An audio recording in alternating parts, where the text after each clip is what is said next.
আল্লাহ বলে, বান্দা আমি রব্বুল আলামিন তোমাকে রোজার বিধান ফরজ করলাম, তোমার পূর্ববর্তী ঈমানদারদেরকেও এমন রোজার বিধান দিয়েছিলাম।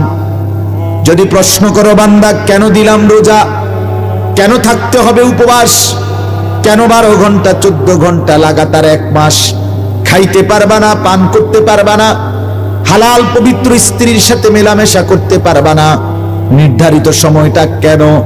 আল্লাহ রাব্বুল আলামিন বলেন, লাআল্লাকুম তাত্তাকুন, তুমি তো মুসলমান, তুমি তো মুমিন, আমি যে তোমাকে জান্নাত দিতে চাই বান্দা। আর জান্নাত পেতে হলে ঈমানের সাথে সাথে, মুমিন আর মুসলমান হওয়ার সাথে সাথে আরেকটা জিনিস লাগবে, সেটা হলো তাকওয়া। তাকওয়া, মুত্তাকি হইতে হবে।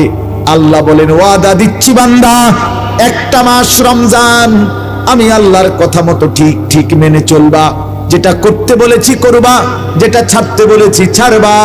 আমি আল্লাহ ওয়াদা দিলাম, মাস শেষে আরেকটা চাঁদ উঠাইয়া তোমারে মুত্তাকি ঘোষণা দিয়ে জান্নাতি বানায় দেব।